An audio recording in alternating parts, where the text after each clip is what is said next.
The emergency room of St. John's Hospital in the heart of the city was always a hive of activity, but tonight it buzzed with an unusual intensity. Sirens wailed outside as paramedics rushed in with gurneys, patients groaning or barely conscious, while doctors and nurses moved quickly to manage the chaos. Dr. Marcus Bailey, a young but highly respected surgeon, stood by the central desk, reviewing a patient's chart. His calm demeanor and steady hands had earned him a reputation, not just for his skill in the operating room, but for his ability to keep his cool no matter the pressure. He glanced up, noticing the flurry of movement as another ambulance pulled in. He could already feel the adrenaline building in his veins.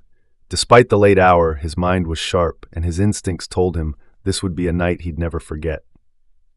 "Dr. Bailey," a nurse's voice cut through the noise. "We have a critical incoming. Multiple injuries from a car accident. Older woman, severe trauma." Marcus nodded, already moving toward the doors. His focus shifted, and he began mentally preparing himself for the procedures he might need to perform. Another life in his hands, another opportunity to save someone. The thought fueled him, as it always did. As the paramedics rolled the stretcher in, Marcus caught his first glimpse of the patient. She was an elderly white woman, her face pale and contorted with pain, her clothes torn and stained with blood. She was barely conscious, muttering incoherently as the team wheeled her toward the nearest available bed. The nurses moved quickly, cutting away her clothing to assess the full extent of her injuries. "Her name is Charlotte Whitmore," one of the paramedics said. "Severe internal bleeding, fractured ribs, possible head trauma. She's going to need immediate surgery, Doc." Marcus stepped forward, his face a mask of professionalism as he began assessing the woman's condition. She was in bad shape, but he'd handled worse. "We need to get her into surgery right away," he said, turning to the team.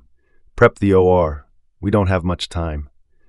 But before he could issue any more orders, Mrs. Whitmore stirred on the gurney, her eyes fluttering open. Her gaze settled on Marcus, and for a moment there was only confusion in her eyes. Then, suddenly, her expression twisted into something darker. "No," she croaked weakly, her voice barely a whisper. "No, not you." Marcus blinked, momentarily taken aback. "Mrs. Whitmore, you've been in a serious accident. We need to get you into surgery. You're in good hands," he said, trying to keep his tone soothing, calm. But Mrs. Whitmore's frail hand pushed weakly against him. "No," she said again, louder this time, her voice shaking with fear. Or was it something else? "Not you. I don't want you." Marcus glanced at the nurse, who looked as puzzled as he was. "Mrs. Whitmore, I'm Dr. Bailey. I'm going to take care of you." But Mrs. Whitmore's eyes narrowed, and a flash of something ugly passed across her face.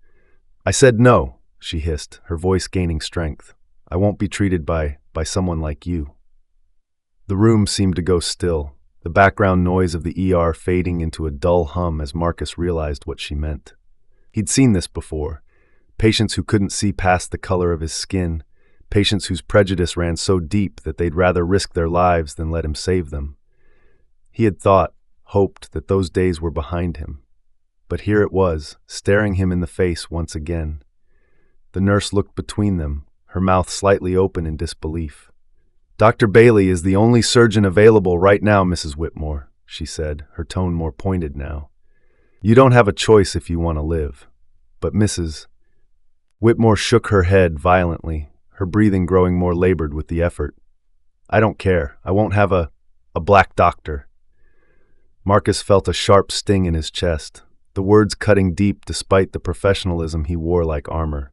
He had encountered resistance before, patients who had hesitated when they first saw him. But this was something uglier. This was hate, pure and simple. "Mrs. Whitmore," Marcus began, his voice as calm as he could manage under the circumstances. "I understand that you're scared, but you need help right now. I am your best chance."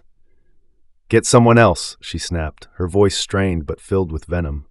"I'd rather die than—" Her sentence was cut off by a violent cough, and blood splattered from her mouth. Her condition was deteriorating fast, and Marcus knew they didn't have time to argue. His instincts kicked in, overriding the sting of her words. "I'm taking her to surgery," Marcus said firmly, locking eyes with the nurse and ignoring Mrs. Whitmore's protests. "We don't have time for this. Get the OR ready now." The nurse nodded, and they began moving Mrs. Whitmore toward the operating room, her weak protests growing fainter as she slipped further into unconsciousness. But even as they prepped her for surgery, Marcus couldn't shake the feeling gnawing at him. He was about to save the life of a woman who hated him for nothing more than the color of his skin. He had no choice.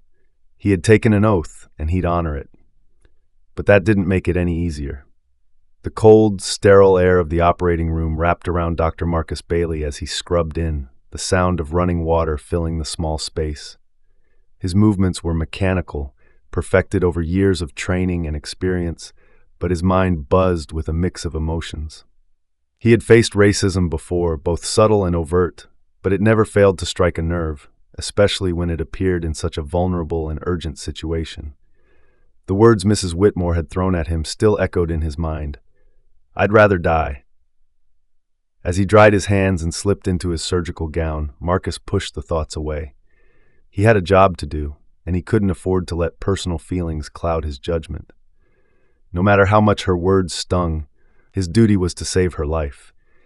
It was moments like these that tested his resolve, moments that reminded him why he became a doctor in the first place. He stepped into the operating room, the familiar beeps and hums of machines greeting him. Mrs. Whitmore lay unconscious on the table, her face pale, a breathing tube down her throat. The surgical team was already in place, waiting for Marcus to begin. "Her vitals are dropping," the anesthesiologist said, his voice tense. "We don't have much time." Marcus nodded, his eyes scanning the monitors. Blood pressure was dangerously low and her oxygen levels were plummeting. He could see the internal bleeding was worse than they had initially thought. The damage from the car accident had caused multiple ruptures in her organs, and if he didn't act quickly, Mrs. Whitmore wouldn't make it through the hour. "She's stable enough for now," he said, his voice steady. "Let's open her up and stop the bleeding." The surgical lights blazed overhead as Marcus made the first incision. The room was quiet except for the rhythmic beeping of the heart monitor and the sound of his own breathing through the mask. His hands moved with precision, navigating through layers of damaged tissue to reach the source of the bleeding. As the operation progressed, the tension in the room grew thicker. Mrs. Whitmore's condition was more severe than anyone had expected, and every minute was a battle to keep her alive. The nurses moved swiftly around Marcus, handing him instruments, adjusting the suction, and keeping the blood loss under control. But despite the focus and calm he tried to maintain, there was a nagging voice in the back of his mind, one that couldn't stop replaying what Mrs. Whitmore had said.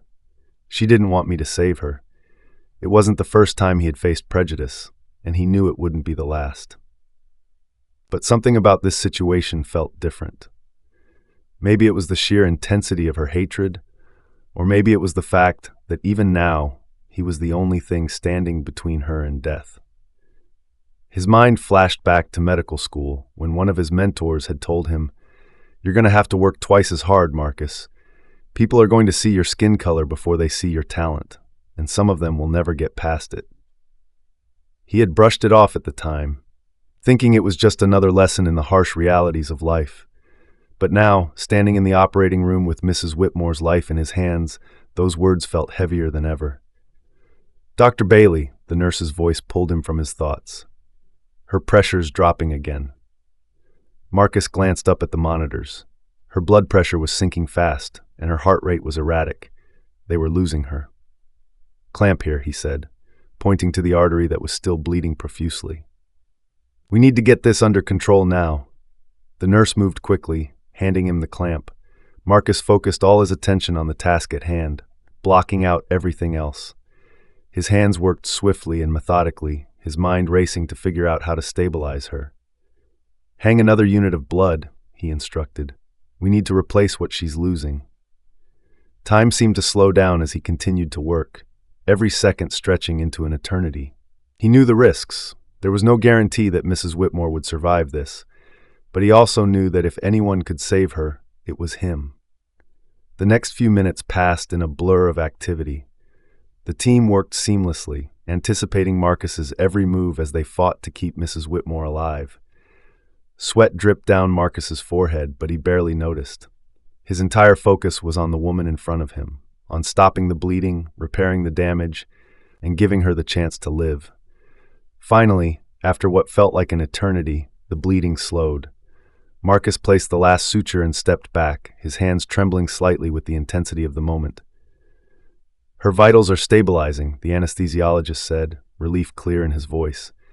Marcus let out a breath he hadn't realized he was holding. The surgery wasn't over, but the worst was behind them. He had done it. He had saved her life, despite everything. As he stood there, looking down at the woman who had tried to reject his help, Marcus felt a strange mix of emotions.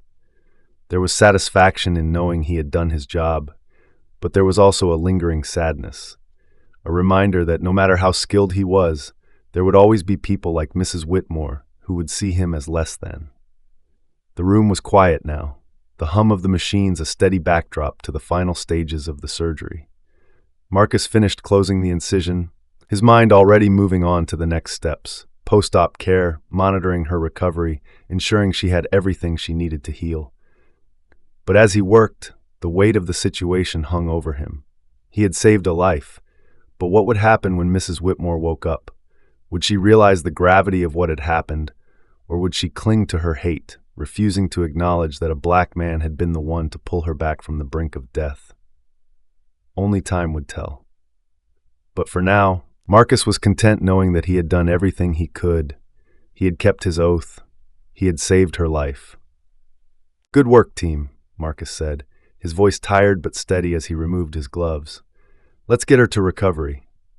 As the nurses began preparing Mrs. Whitmore to be moved, Marcus stepped back from the operating table, feeling the weight of the long night settling in. He had done what he always did, put aside his personal feelings and focused on saving a life.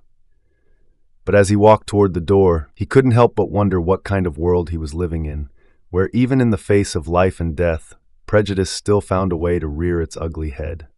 The door to the OR swung open, and Marcus stepped out into the quiet hallway. The chaos of the emergency room was still in full swing, but for him, the night had reached a turning point.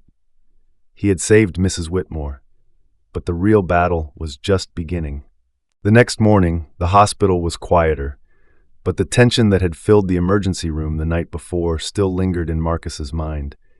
He sat in his office, reviewing patient charts and going over the long list of surgeries and follow-ups he had scheduled for the day.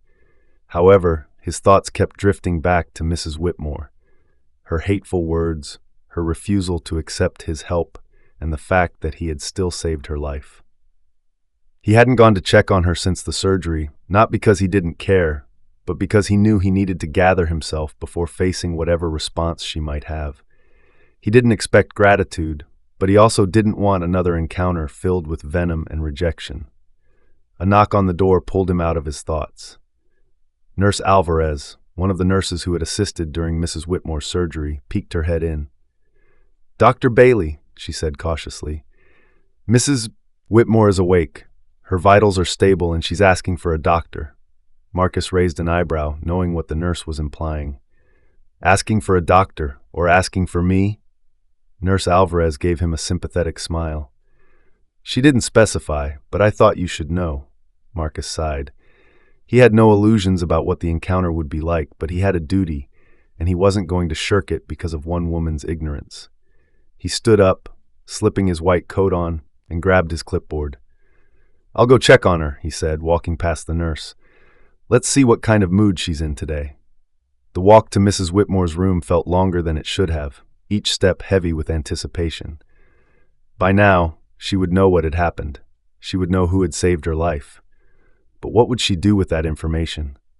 Would it change anything? Marcus pushed open the door to Mrs. Whitmore's private room. She lay in the bed, propped up by pillows, her face pale, but her eyes wide awake. The oxygen tube was still in her nose, and IV drips ran into both of her arms. Her family, 2 adult daughters and an older man who was likely her husband, stood at the foot of the bed, murmuring softly amongst themselves. As Marcus entered, the room fell silent. Mrs. Whitmore's eyes immediately locked onto him, and he could see the flicker of recognition. For a moment, she said nothing, just stared at him as if trying to process what she was seeing. "Good morning, Mrs. Whitmore," Marcus said, his voice even and professional. "How are you feeling?" Her lips pressed into a thin line, and she turned her gaze away, as if looking at him for too long would somehow give her discomfort. Her daughters exchanged awkward glances, clearly unsure of what to say. I suppose I'm alive," Mrs. Whitmore muttered, her voice tight. "No thanks to you." Her words hung in the air like a cold, damp cloud. Marcus stood tall, his expression unchanging, though her response wasn't unexpected. He had hoped, just for a moment, that maybe her near-death experience had shaken something loose in her heart. But clearly, the walls of prejudice she had built were still firmly in place. "I understand you may not like the situation," Marcus said carefully, "but I did my job. My only concern was saving your life." Mrs. Whitmore scoffed, her eyes narrowing. "I don't want to discuss it. You did what you had to do, I suppose, but don't think for a second that I'm grateful for it." Marcus could feel the eyes of her family on him. Her daughters looked embarrassed, their faces flushed with a mixture of shame and discomfort. The older man, her husband, remained silent, his arms crossed, though his expression was unreadable. "Mom," one of the daughters finally spoke up, her voice strained. "You should be thankful that you're still here with us." Mrs. Whitmore's gaze hardened. "I don't want to talk about this," she snapped, her voice firm. "Not now." Marcus didn't want to make things worse, but he knew there was more to say. "Mrs. Whitmore," he began, "you were in critical condition. It was a complicated surgery, but we were able to save you. You will make a full recovery, but it will take time and effort." "I'm sure another doctor could have done the same," Mrs. Whitmore said coldly, cutting him off. "Someone else, someone more appropriate." Her words stung more than Marcus wanted to admit, but he refused to let them show on his face. Instead, he looked at her with the same calm, collected expression he always wore with difficult patients. "I'm sure you'll want to rest now," he said, his voice cool. "I'll check back in with you later to discuss your recovery plan." He turned to leave, but before he could take a step, Mrs. Whitmore's husband spoke for the first time. "Wait," the man said, his voice rough and low. Marcus turned back, meeting the older man's gaze. For the first time, Marcus saw a flicker of something in the man's eyes. Was it regret, or perhaps understanding? I just wanted to say," the man started, his words hesitant. "Thank you, Dr. Bailey. I don't think anyone else could have done what you did. My wife might not want to admit it, but I do." Mrs. Whitmore's face tightened at her husband's words, but she said nothing, choosing instead to stare out the window. Marcus held the man's gaze for a moment, seeing the sincerity there. He nodded once. "I appreciate that, Mr. Whitmore," Marcus replied. "My job is to help, no matter the circumstances." Mr. Whitmore gave a slight nod in return, his eyes betraying the weight of the situation. The daughters looked relieved that someone had finally acknowledged Marcus's work. But the tension in the room was still thick, with Mrs. Law Whitmore's icy demeanor casting a long shadow over the family. As Marcus left the room, he felt a mixture of emotions. Relief that someone had recognized his efforts, frustration at Mrs. Whitmore's continued hostility, and a deep weariness that came from fighting battles that had nothing to do with his skills as a doctor.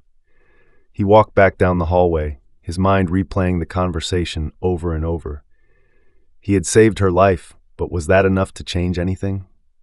Or would her hatred run deeper than the gratitude she should feel? Back in his office, Marcus sat down heavily in his chair, staring at the computer screen without really seeing it. The hospital around him buzzed with its usual routine, but for him, the world had slowed down, leaving him alone with his thoughts. He had faced racism before, both in and outside of the hospital, but something about this case weighed heavier on him. Maybe it was the directness of Mrs. Whitmore's hatred. Maybe it was the fact that even as a doctor in the position of saving lives, he still wasn't immune to the ugliness of prejudice.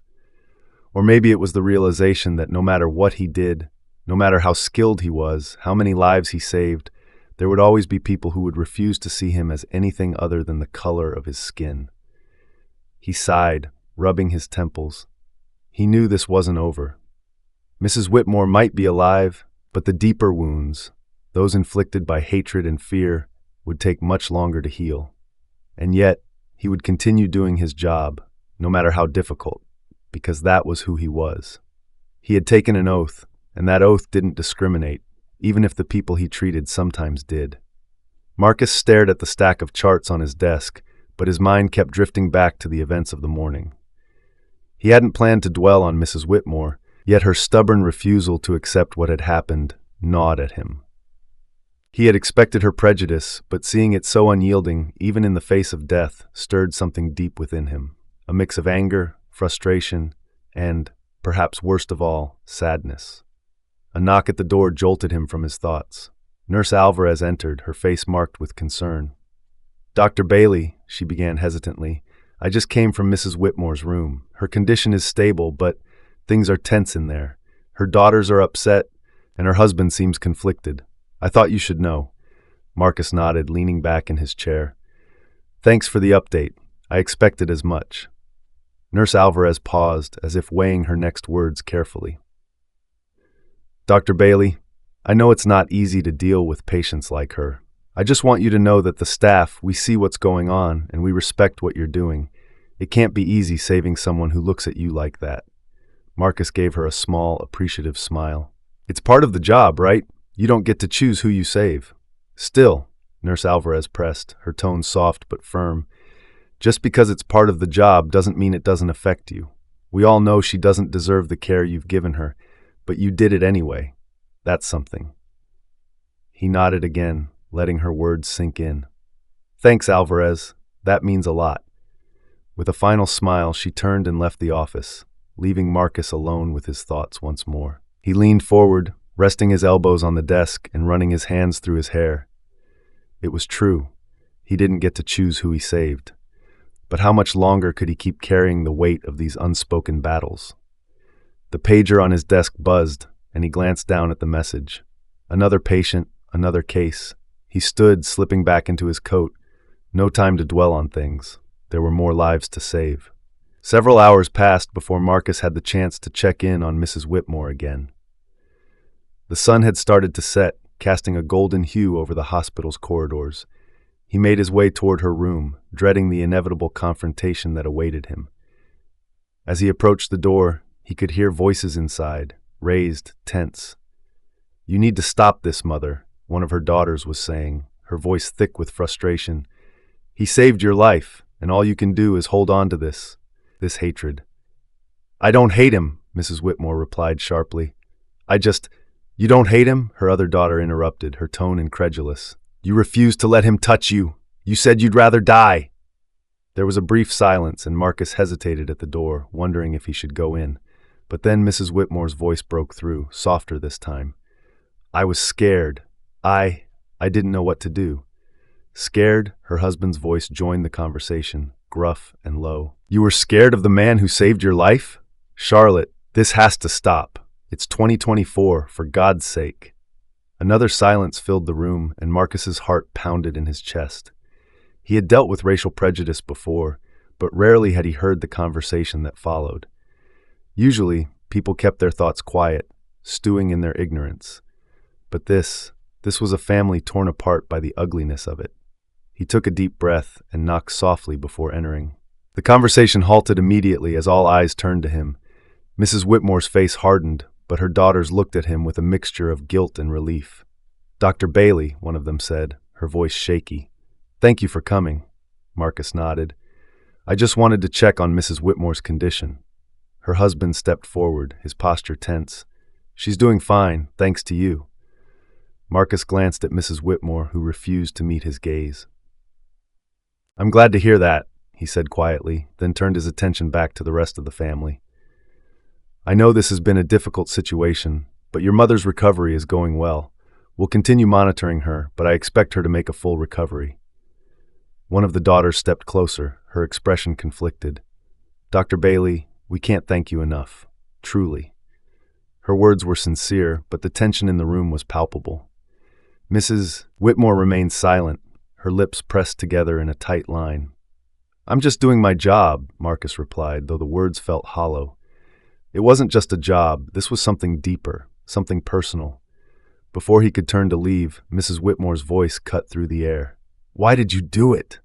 The question hung in the room, heavy with meaning. Marcus turned slowly to face her, surprised she had spoken at all.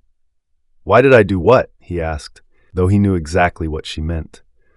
"Why did you save me?" Mrs. Whitmore's eyes finally met his, and for the first time there was something other than hatred or fear in her gaze. There was confusion, perhaps even shame. Marcus stared at her, trying to decide how to respond. He could tell her it was because of his oath, that he was bound by his profession to save lives, no matter who they belonged to. He could tell her that as a doctor, he didn't get to choose who he helped. But instead, he chose honesty. "I saved you because it's my job to save people, Mrs. Whitmore, whether they like me or not, whether they want my help or not. I saved you because that's who I am, and that's what I'll continue to do." His words were calm, but they carried a weight that everyone in the room could feel. Mrs. Whitmore blinked, her eyes darting away from his. She looked down at her hands, lying limp on the bed, and for a brief moment, Marcus thought he saw the faintest glimmer of regret cross her face.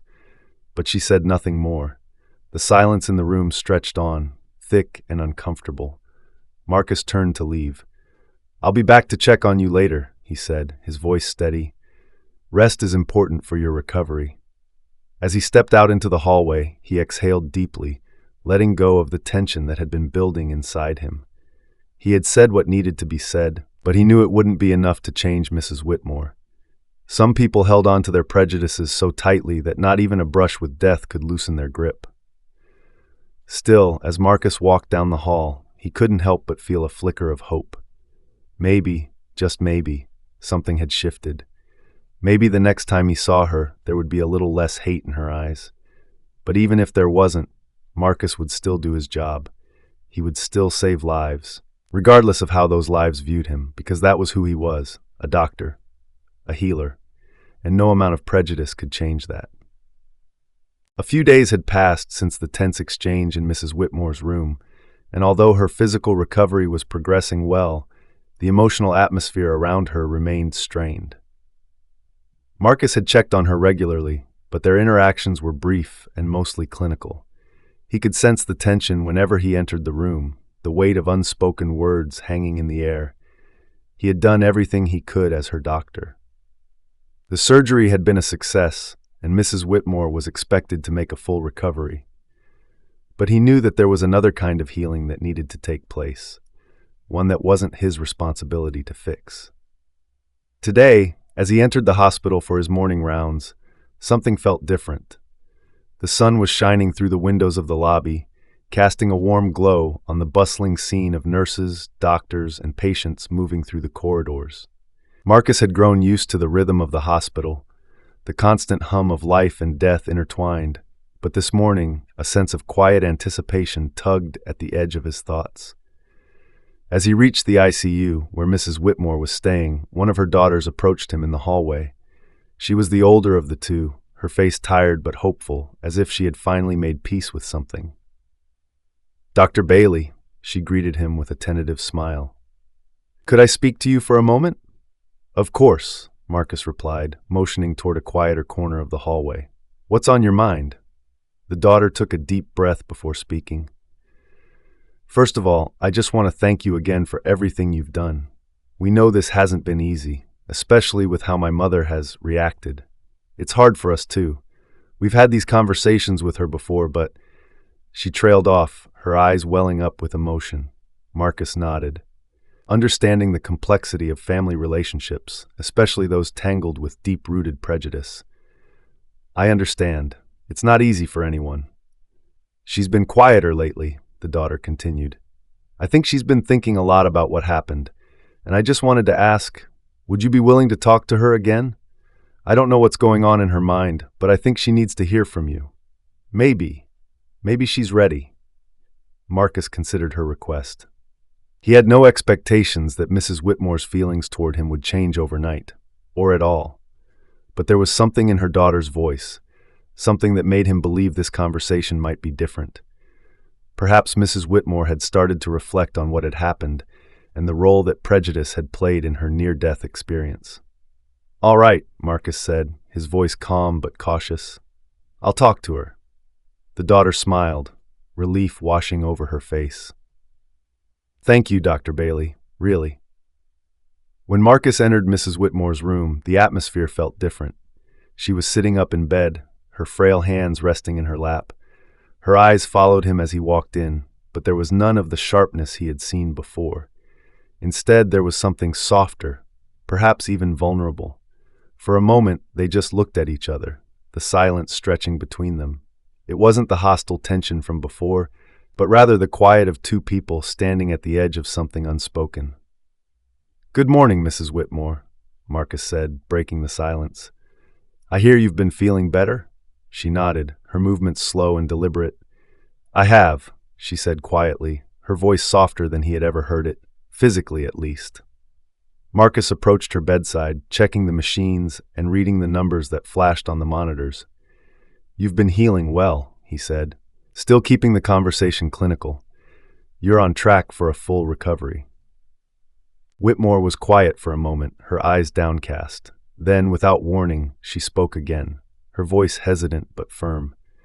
"Dr. Bailey, I've been thinking about what happened, about what I said to you." Marcus paused, his hand still on the chart. He didn't reply immediately, letting her find her own words. "I was wrong," she said, her voice cracking slightly.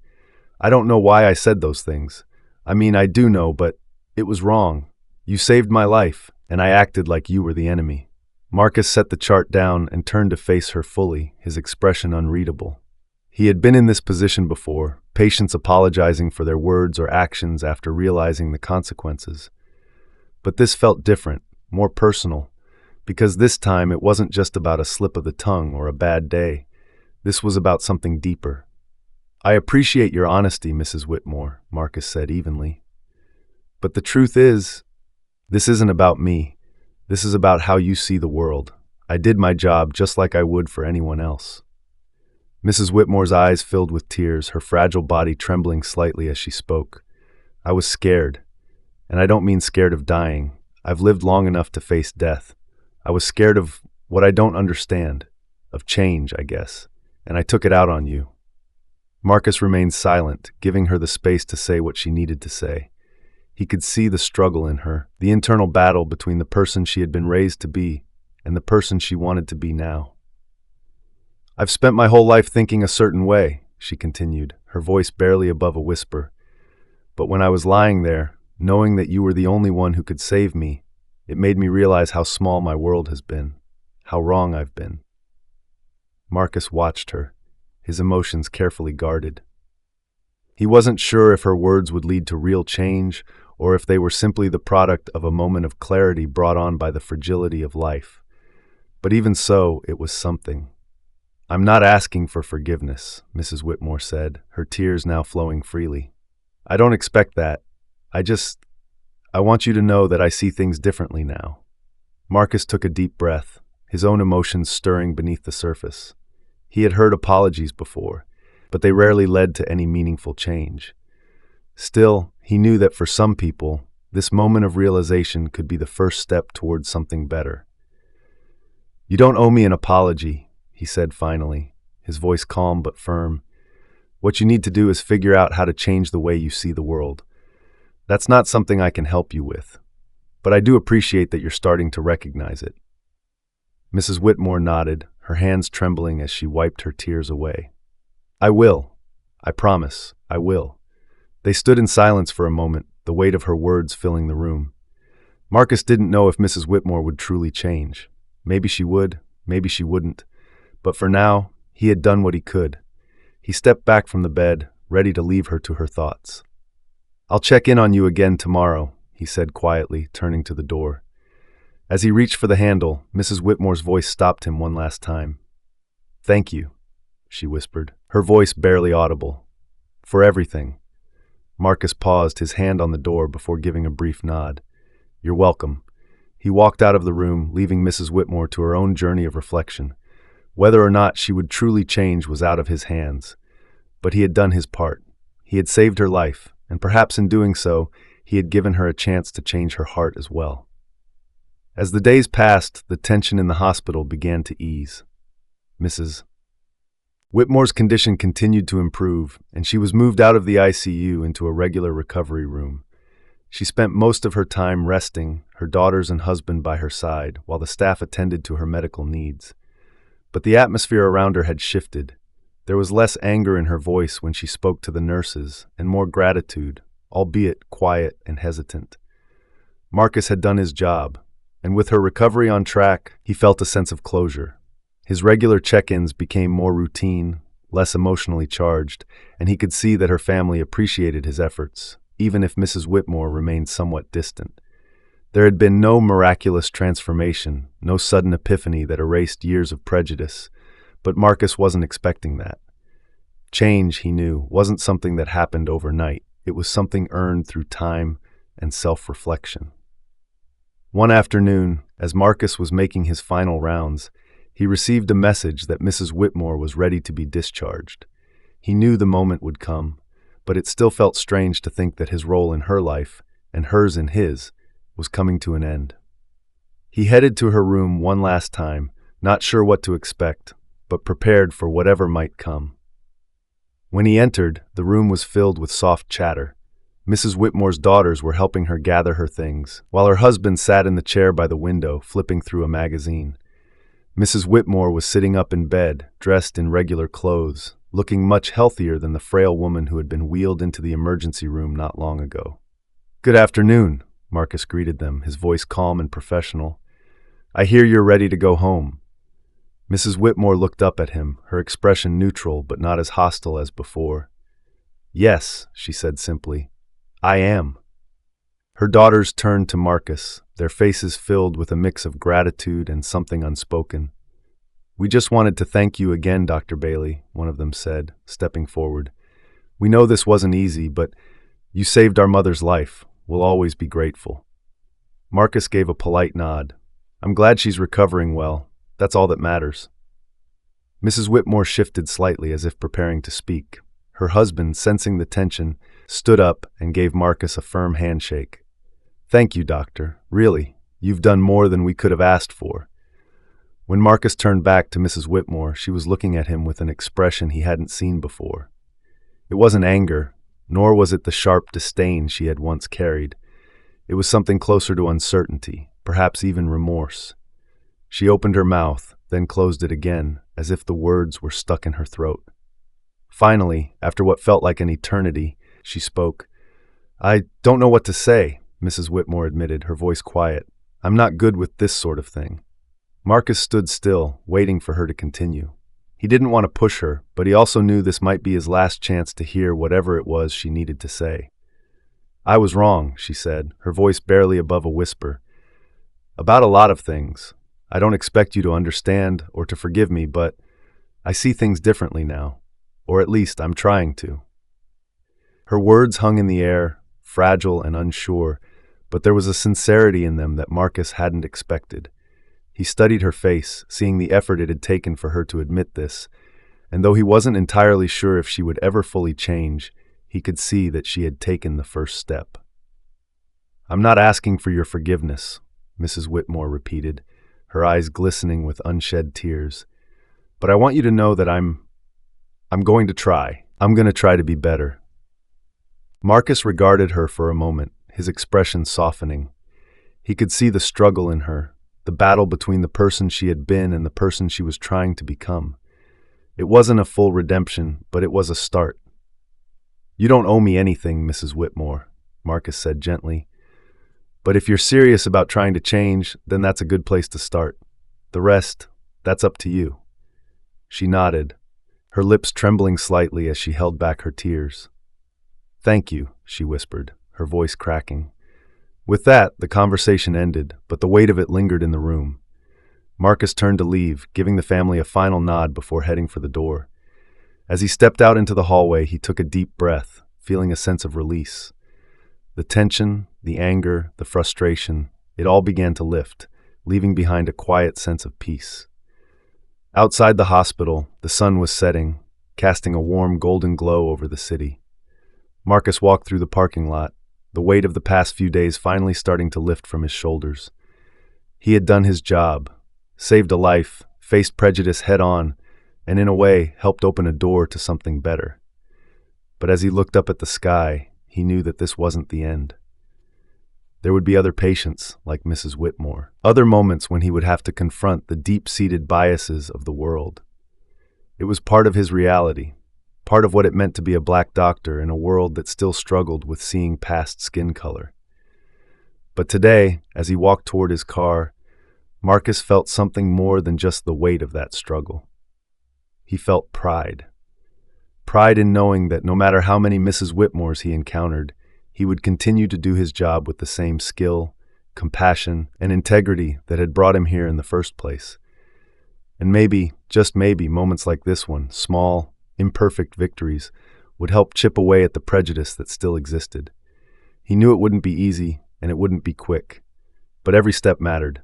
Every life saved, every heart changed, no matter how small, was a step toward something better. As Marcus reached his car, he paused for a moment, looking back at the hospital's entrance. The automatic doors slid open, and he saw Mrs. Whitmore being wheeled out by her daughters, her eyes scanning the parking lot as if searching for something or someone. Their eyes met for the briefest moment, and then, with a slow nod, Mrs. Whitmore acknowledged him. It wasn't much, but it was enough.